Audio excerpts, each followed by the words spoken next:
अस्सलाम वालेकुम। हम सुबुह सवेर तो थियासीं नंढे ॿारनि सां हिलो हलाए करे एॾी बरसाति हले पई। पोइ हुन खां पोइ बाहि ते कुझु टाइम वेठासीं। बाहि बि ज़बरदस्त हले पई। उन टाइम मुंहिंजो हिकु सौट मोहम्मद तैयब और अबू बि हुनखे सॾींदा आहियूं।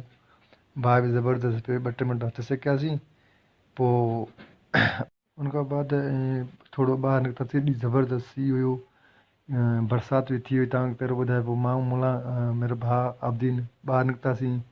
ऐं जंहिंमहिल आब्दीन लहे पियो त उन टाइम तिसके पियो, उनजी वीडियो शूट कईसीं। उन खां बाद थोरो रोड ते निकितासीं। रोड ते काठियुनि जी माण्हू खयूं वञनि पिया मथे ते, एॾी बरसाति हुई, एॾो सीउ हुयो। पोइ हिन खां पोइ हिकिड़ो सीन हुयो, छोकिरो अचे पियो न काठियूं क्लीनर अचे पियो, सॼी मिटी में न भरिजी वियूं। त मां वीडियो रिकॉर्डिंग कयो। 2-3 माण्हू हुनखे ॾिसी करे एॾो खिलनि पिया। वञनि असां वियासीं मच्छी वठणु, मां ऐं मुंहिंजो कज़न मोहम्मद तैयब एंड मुंहिंजो भाउ ज़ैनल आब्दीन। ऐं मच्छी वञी ज़बरदस्त मच्छी ॾिनी हुई। ऐं मच्छी में रत बि जाम हुई ऐं मच्छी ताज़ी बि हुई। मच्छी बि ज़बरदस्त हुई। ऐं उन खां पोइ मच्छी बि खोड़ ज़्यादा हुई। ऐं मच्छी बि पीस ठाहियासीं वॾा ज़बरदस्त करे, पीस असांखे ठाहे ॾिना, कीअं ठाहे करे ॾिना। ऐं उन खां बाद मच्छी बि ताज़ी हुई। उन खां बाद मां ॾिठो हिकु टेलो वञे पियो, जेको खलनि सां भरियलु हुयो। टेले जी छूट वरितोसीं। ज़ैनल आब्दीन हू मुंहिंजो भाउ कज़न मोहम्मद तैयब हुयो।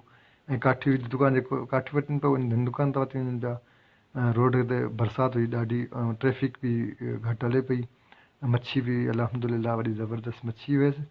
ऐं मच्छी जा इलाही रेट हुया, हुनजो अलॻि रेट हुयो, हुनजो अलॻि रेट। इहे मूं रेट पुछा कया हुया। मच्छी बि अञा ठाहे पियो, 2-3 माना किला हुया। अल्हम्दुलिल्लाह भाती जाम हूं। अलाह ॾिए थो, खाऊं था पीऊं था अल्हम्दुलिल्लाह।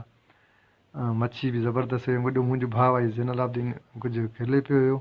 पोइ हुन खां बाद मूं पंहिंजे फदे में हथ हयूं ऐं हुनखे पंहिंजा पैसा न, अञा पैसा बाद में न हुया।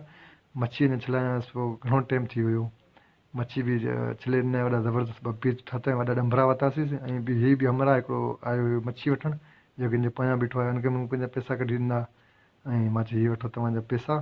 पोइ वञी पंहिंजा पैसा ॾिना हुया। पोइ उन खां बाद ज़बरदस्त करे असांखे पीस ठाहे ॾिना, ज़बरदस्त करे।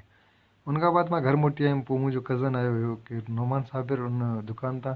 उनखे ज़बरदस्त सीउ लॻी रहियो, सीउ थिए पियो। पोइ मां काठियूं भञी करे थोरो पेट्रोल हारे करे बाहि ते बाहि ॿारीसीं।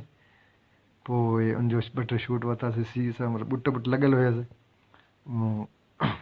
काठियूं बि भली हुयूं, ज़बरदस्त भरी हुयूं। पोइ उन खां बाद मूं ऐं मुंहिंजो कज़न अब्दुल क़दीर वियासीं पंहिंजी ज़मीन घुमणु। ऐं व्यू भलो अचे पियो उन टाइम उते। मां व्यू ते थोरो 2-3 थैंक्यू अल्हम्दुलिल्लाह, महिरबानी।